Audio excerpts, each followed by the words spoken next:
Interviews on crypto, blockchain, with your host, Blockchain Wayne, on FTC. Hello and welcome to FinTech Chat, brought to you by Stablys. I'm your host, Blockchain Wayne, and today we are joined by CEO of Stablys, Mr. Kory Hoang. Kory is part of Stablys, CEO. Stablys is a fintech company out of Seattle, stablecoin fintech company that's really making some waves in the space. They're also the sponsor of this show. So Kory, thank you for joining us today. I appreciate you taking the time to sit down and share some of your insights about Stablys, about crypto, and anything else you want to talk about. Yeah, no problem. Thanks for having me on the show, Wayne. All right, awesome, man. So I want to jump right into it, man, and tell me about your history in crypto. What brought you into crypto, and why personally did you jump into the space? Yeah, sure. Do you want to hear the long story or the short story? It's up to you. We got time. we got okay. Well, I think I have a little bit of time today. Maybe let's go with the long story, huh? So let's see. Let's go back to 2016. Not too long back, right? But that's forever in crypto. That's when I met my co-founder, David. He's our CTO now. But back then, he was an engineer for Amazon. I was working for PitchBook as a data analyst. On the side, we did a lot of algorithmic trading involving ETF, stocks, a little bit of crypto too. But we didn't trade crypto heavily until 2017. So anyway, I met him at an algorithmic trading meetup, and then we got to talk about crypto and algo trading. And I found out he was a really smart dude. He taught me some new tricks that I didn't know about. So we became really good friends. We started trading algorithmically together on the side. 2017 came. I was working at PitchBook. One screen was me crunching data. The other screen was like my Bitcoin chart, and it was just like going up like this, right? So our algo did really well that year. I'm not sure it was the algo or just the market going up, but our algo did pretty well. We made a bunch of profit, and then by the end of the year, we decided that we wanted to go do something ourselves in this crypto space, something that we would really enjoy doing. So one of the issue that we had while we were trading crypto in 2017 was there was no other stablecoin other than Tether, and Tether had a lot of scandal and issues with it way back then, and we didn't want to concentrate all of our assets into Tether once when we weren't allocated to Bitcoin or Ether. So we decided that, hey, maybe there's a hole in this market, right, that needs to be filled. Someone could go out there, make them more transparent, more trustworthy, potentially with regulate financial institution that does audits, right? That's much more better than something that we don't know whether or not it is actually backed by dollar. And so we went ahead and wrote a white paper.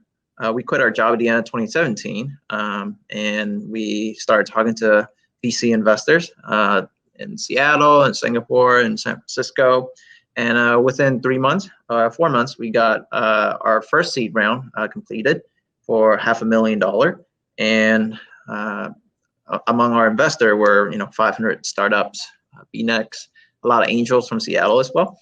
So we were off to a good start. Within 8 months of funding, we built and launched a US dollar-backed stablecoin in partnership with Prime Trust, which is based in Nevada. So that's a Nevada-regulated trust company that we partner with, and they're actually one of the top player in terms of being a custodian for crypto and being regulated trustee for financial services. So they're doing quite well in this space. Shout out to Scott Purcell, who's the CEO. We had really great relationships since years ago, even before Prime Trust wasn't as big as it is today. But anyway, so we had a good relationship with Prime Trust. We built the stablecoin. Within 2 months of launching it, we got listed on Binance, which is the world's largest exchange, and also Bittrex, which is also based in Seattle, which is where we're based. And we got the traction, the momentum. We started building, integrating with more wallets in the ecosystem, and that's pretty much how we got started ever since. Nice, nice. So, yeah, what are many people don't really understand the implications of stablecoin and why it's important to have stablecoins. So, besides trading, what other role, in cryptocurrency adoption do you see stablecoins playing? Stablecoin is helping in a lot of various aspects, from not only trading, but anything that involves settlement, transferring money, remitting money, payments. If you need the transaction to be done really quickly, I'm not talking like, within hours or like days. I'm talking about within seconds or minutes, right? It's that kind of speed, near instant. If you need transactions to be that fast, if you need transactions to be cheap and very low cost, meaning it doesn't matter how much money you send, you can send $1 or you can send $100 billion. The fee that you pay for the transaction would essentially be the same, right? So low cost. If you want, anonymity, right? You don't want people to know who you are sending this money. Like, what's other people business knowing, right? So you can use stablecoin. Nobody would know who you are, and you can send that to anybody in the world.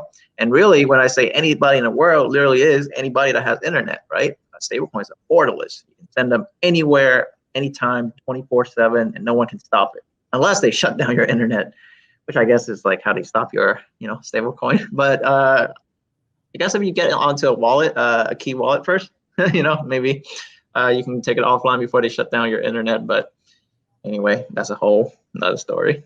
Yeah, there's some stuff to make it a lot easier to get internet access with satellites too. So, that'll be unstoppable internet. Yeah, absolutely. Yeah. All right. So, what do you think? Like, with Stablys Platform, how can businesses and customers use Stablys Platform to unbank from those traditional financial institutions?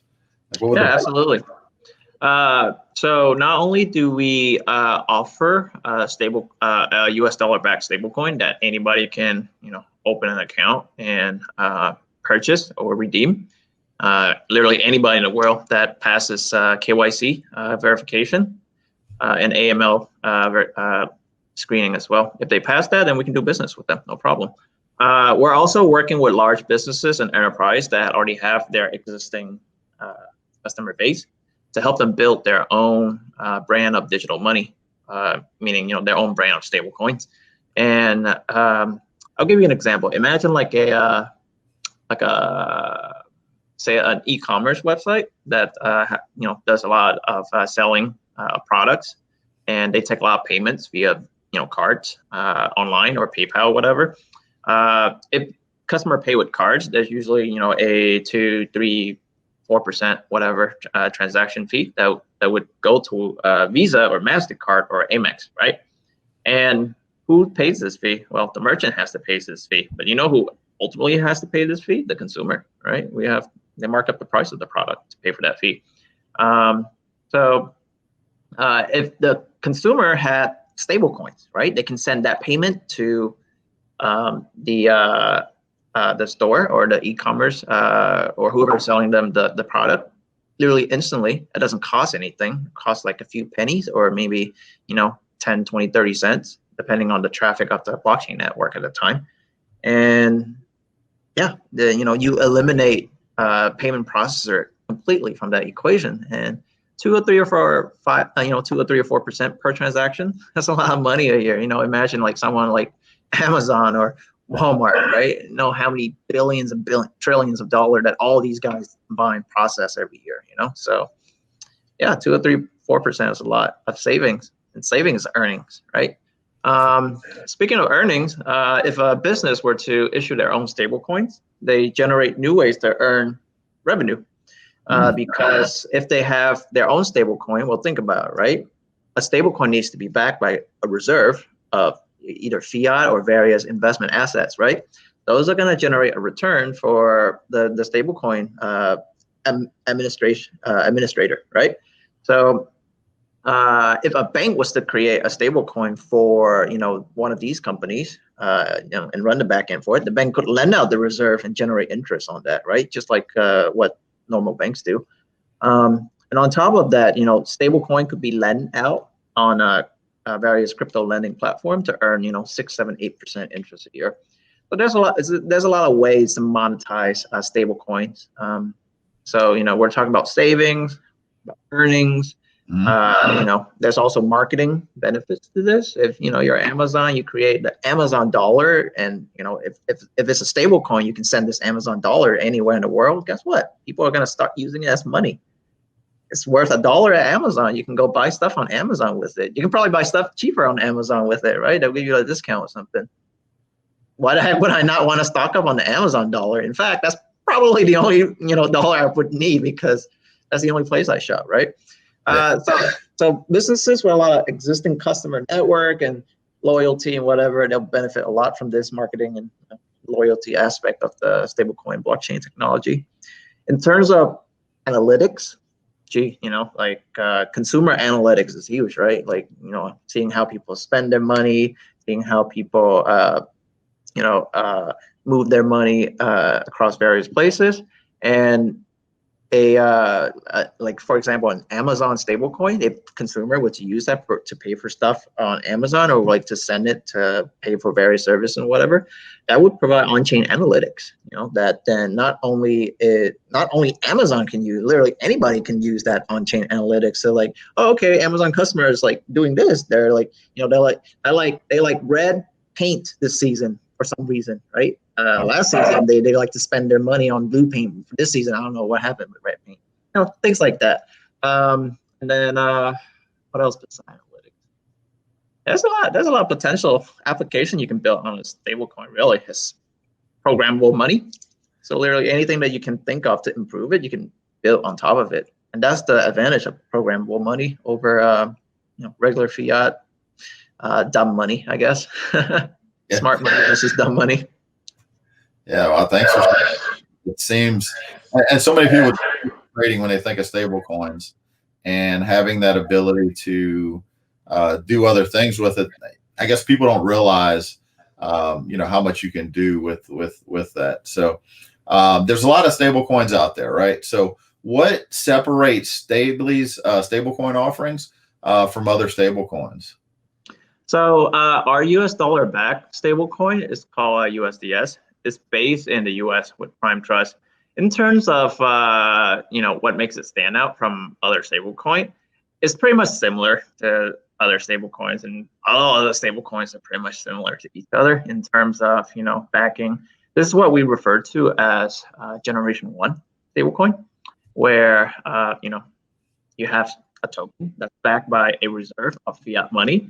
And the reserve is probably transparent, audited, regulated, or managed by a regulated institution. And there you go. You have a stable coin. You can issue it. You can redeem it 1-to-1, any business day, and that's really all it is, right? And whether it's USDC, USDS, or Paxos, or TrueUSD, or whatever out there. All of them are pretty much similar, even USDT. But USDT is a little bit different. Like Tether, they don't operate under any regulated with any regulatory oversight. And there's been a lot of controversy regarding their reserves. So I'll just leave it there for the audience to kind of do the Googling and research themselves. But yeah, most stable coins right now are similar to each other. So where does differentiation comes in, right? The stablecoin industry is very young. Where it just started I would say 2015. That's probably when Tether first came out. It was the first stablecoin. The second stablecoin in the world, truly second, widely used stablecoin, it didn't come out until 2018. So 3 years after that. And from 2018 to now, it's only been 2 years. So even though there's a lot of stable coins now, the industries are still very young. Most of them are Generation 1 stablecoin, or decentralized stablecoin like Maker DAI, or synthetic stablecoin. I like synthetics, but that's about it.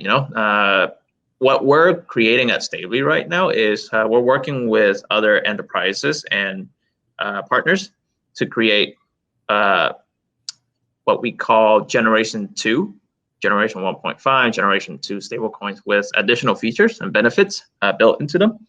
For example, the ability to stake the stablecoin with us in order to earn very high yield, like maybe 6 to 10% APY a year, or even more than that, right? The ability for us to identify the original buyer of each stablecoin in order to incentivize them to be our wholesaler, right? That's something that I don't think anybody in the world has published like technology or patent over it. We have a patent pending for it, for that technology, and various other features that I don't want to bring up right now, just because I think it decrease our competitiveness. But yeah, I'm sure other players out there are creating their own unique features that they're going to program into these so-called 2.0, 3.0, whatever generation that's going to come out. So we'll just have to see. I mean, imagine what the Amazon stablecoin is going to be like. Yeah. Right. Imagine when Black Friday rolls around and what's going to happen to the Amazon stablecoin. Woo! Right. Or you have the Amazon stablecoin and you have Best Buy stablecoin and Walmart, and then Black Friday rolls around. All of them are like giving out little bonuses or whatever. Who knows? Rewards. Yeah, reward. Yeah, discount, whatever. Right. I can't wait until the Amazon one comes out. I'm telling you, I know that much for sure. Yeah, I'm sure my wife will a lot too. Yeah, I mean, we're based here in Seattle. Maybe we can hit up Jeff Bezos and see what he thinks. Yeah, I'm pretty sure they already have a team internally looking on this stuff. As soon as Facebook came out talking about it, everybody on the block is quietly like, working on it. They're just not talking about it. That's the scariest part, when nobody is like talking about it, but Facebook just talk about it. That's when everybody's working on something secretly. Yeah, that's what I was gonna say. There's so many companies, big companies, that they're probably all exploring cryptocurrency and blockchain. They just don't want to mention anything publicly. So, by the time they mention it, it's going to be long in the works, right? Exactly. But hey, I mean, if you read the news and you follow what's been developing, you can kind of see the writing on the wall. I mean, the federal government just allow, banks in the US to custody crypto. You know how big that is? That's huge. But not only huge in the sense that banks can now custody Bitcoin and Ether and whatnot. It means that every single bank can now be connected by stable coins 24/7. So that's kind of like the writing in the walls that I see already. And there's got to be, and if I see that, I'm pretty sure all these wizards over at Apple and Microsoft and Amazon, Alphabet, Google, I'm pretty sure they have somebody working on similar stuff too. So we'll see. That's why, and that's why we're in this space. I think it's a very huge space. There's so many brands out there. Any brands that has their own uniqueness, value, features, benefit, whatever it might be, they have their own, reason to create their own stablecoin. Their stablecoin has its own edge. Why would you use like regular money inside, for example, Walmart, when if you use Walmart money, they'll give you like 3 or 4 or 5% back, right?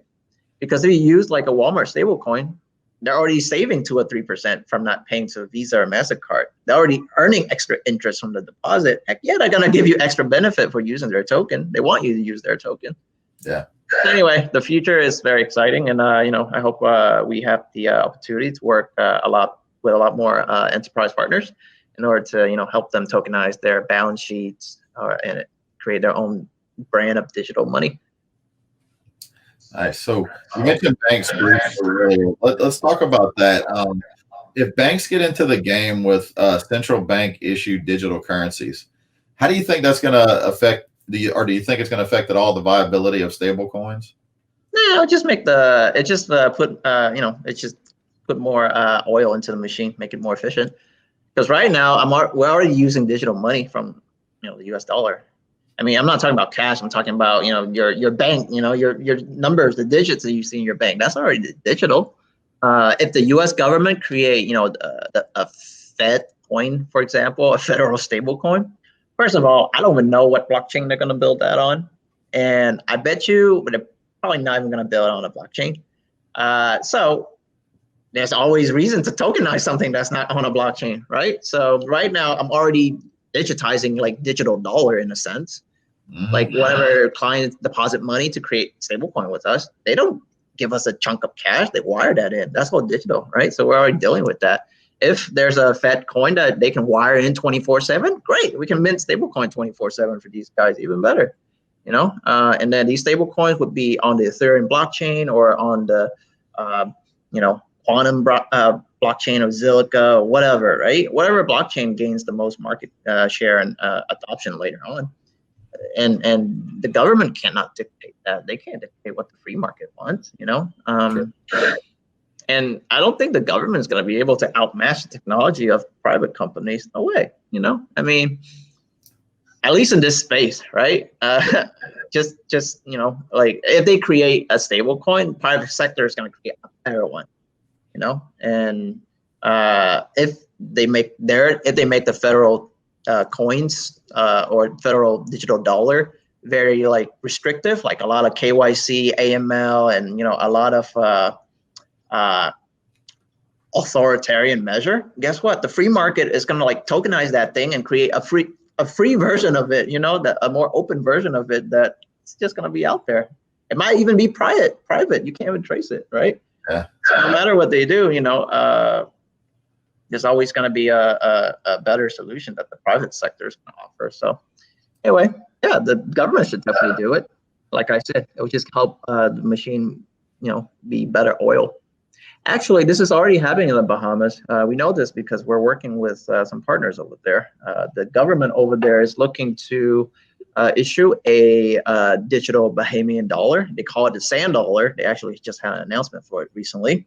But the sand dollar is not going to be based on any public blockchain. I don't think it's going to be based on a blockchain. So we're working with partners in Bahamas right now that are looking to create a blockchain-based Bahamian dollar token.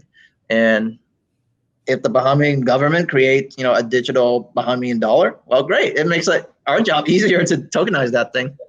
True. So, yeah. Yeah. Don't even look at it. Think about that potential that, because so many people think if they come out with their own central bank issued digital currency, that'll kill the need for stable coins. But actually, no, the way you turn it around, it actually creates that more demand for something like that. Because one thing we can guarantee, and I'm sure you agree, those, if a central bank issues a digital currency, even if they do it on a blockchain, it won't be open, right? Mm-hmm. It won't be an open blockchain. It's going to be closed. Highly monitored, highly regulated. Exactly. Yeah. Yeah, it's going to. People are going to want more free version of that. That's mm-hmm. the market. You can't stop it. Absolutely. So, talking about that, what do you think is right now with Stably? What is your target market with your product offerings? Yeah, I came from asset management background, so my vision for Stably in the future is basically the 21st century version of today's mutual fund or ETF companies, where those companies securitize, assets or basket of assets or strategies that trade various assets, right? And they turn it into funds, into ETFs that could be traded on exchanges and stuff. I see our company, Stably, as basically the 21st century version of that. And we utilize the blockchain in order to tokenize these assets and put it on the blockchain. So, one day when we've grown a little bit more, perhaps beyond just US dollar, you'll see in our portfolio of products, things like precious metal, like gold, silver, platinum, palladium, other fiat currencies, even emerging market fiat currency like Vietnamese dong or Indian rupees or Filipino peso, etc., to real estate, to even securities, and we would only do this in certain jurisdiction and making sure that we're abiding by securities regulation in all these countries and stuff. But in terms of equities and debt, there's private company share that could be tokenized. There's debt that could be tokenized, not just like bonds, fixed income, but like even account receivable. There's a lot of account receivable all over the world, and people go to a factoring company to get liquidity to turn those account receivable into cash, and they have to pay interest for it. Well, guess what? I could create a stable coin backed by account receivable. I could unlock that liquidity for you, probably for even cheaper. So so tons of potential, right? And then we're just talking about tokenizing the assets themselves. There's the management. You can tokenize the management of those assets, right? You can tokenize the trading of those assets. So I can have like an index strategy for these assets, or like a moving average strategy for these assets, and I could tokenize that as well. So there's a lot of things we can do. Yeah, I think one day, hopefully we'll have a lot of various products, tokenized assets, and we'll have hopefully hundreds of millions, if not billions, of dollar in asset under management. Cool. All right, so let's get back to cryptocurrency in general. Kind of this one. Where do you see cryptocurrency adoption 5 years from now? I think last year.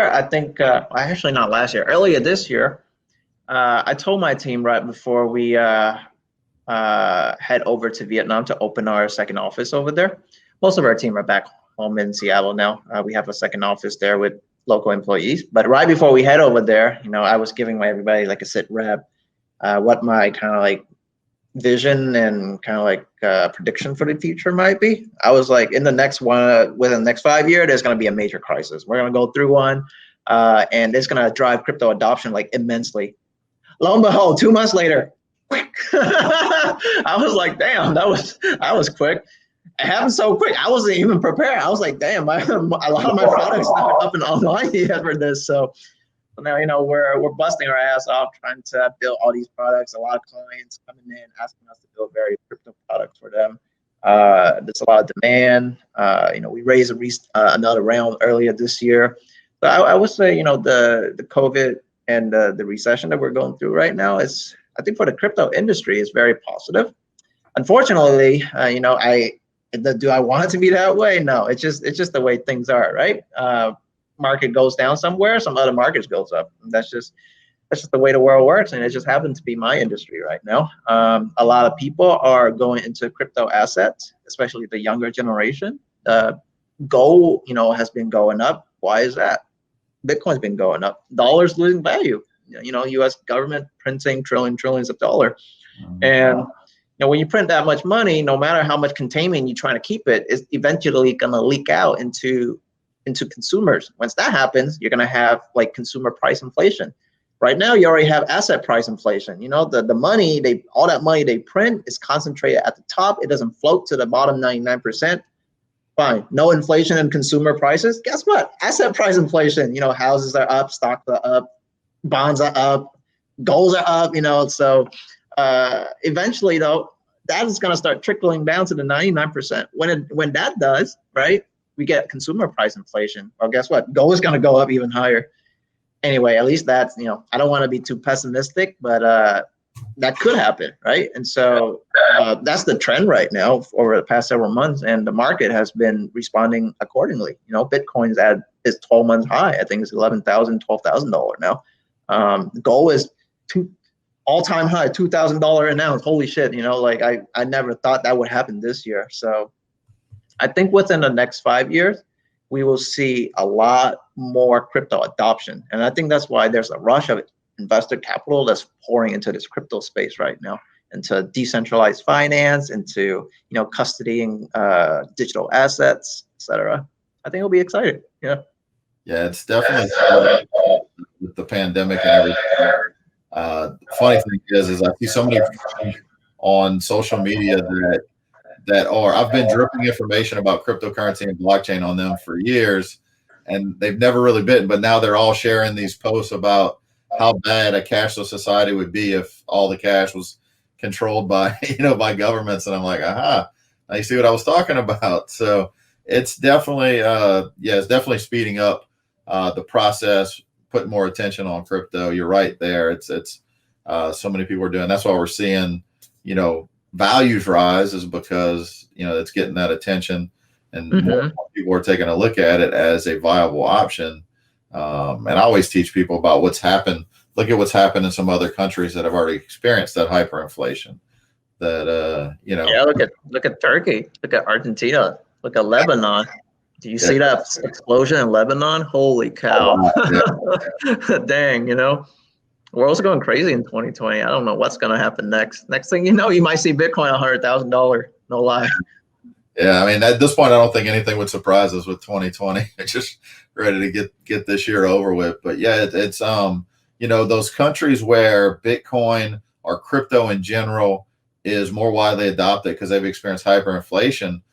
I've heard several talks in the past, and for them, it's not about speculative investment. It's about a matter of life and death, being able to survive, being able to thrive. Having the ability to utilize crypto, it can really help. So, and I agree with you. I mean, one of the things I was excited to talk to you about is because I'm starting to see all the different things where stablecoins can drive more adoption. Many businesses, they would, if they operate on razor thin margins, they don't want to take an asset that could devalue quickly, right? As much as I love Bitcoin and other cryptocurrencies, that their values can fluctuate. But in a business, they may want to take something in that's relatively stable to the currency they're dealing with the remainder of their business. Yeah, the standard for stable right now is the US dollar. Some people are starting to question it. Me personally, I'm still bullish US dollar. To be frank, I think I think the US dollar is strong because of many factors. A lot of it has to do with our giant military force, and that's still around. That's not going anywhere. We still control the Pacific Ocean. So at the end of the day, dollar might go down a little bit. I'm pretty sure it'll rebound at some point. Even though we're going through a lot of printing, there might be some inflationary pressure, sure. But at the end of the day, I think we're still a long way from getting dethroned as the world reserve currency. The U.S. is still doing pretty well, despite all the negativeness, all the COVID and everything. I'm still bullish dollar, long run. Short run, I'm long Bitcoin and gold. Not investment advice. Advice. Personally, that's what I'm doing. Absolutely. Well, Kory, look, hey, I want to thank you for joining us today. Appreciate the insight into Stably and stable coins and your crypto journey. And we're looking to have a lot more talks like this in FTC, FinTech Chats. So any final thoughts for people that are watching as far as, what do you think they should be doing right now at this time when it comes? Absolutely. Man, I hate to be giving, what could be construed as investment advice, but I'm going to disclaim this as educational and informational advice or purposes, right? This is not investment advice. Do your own research. Investing in crypto is highly risky. You could lose more than your principal that you begin with. So there, I said it. With that said, we're going through some trying times. And, even if you don't keep up too much with financial news, you don't keep up too much with technology or crypto news or whatever, one thing that you definitely should pay attention to is what's going on with, how governments and central banks are managing their monetary policies and how that affects the prices of cryptocurrencies, because that's an opportunity that you could potentially be missing out. And literally this technology allows anybody in the world to have a chance to participate in this. So, look into it, research about it, and whatever you're comfortable with, maybe make the decision that best fit your financial situation. But what's Bitcoin right now? $12,000. I don't think anybody who's bought Bitcoin at lower than $12,000, right, is at a loss right now. It's only people who bought more than at $12,000, and that period was only like a few months in like 2017. So literally in the past 10 years of existence, minus those months, anybody that bought Bitcoin anytime else are in the green right now. So we're just in that time period. If it goes down, I could say the opposite some other time in the future, but.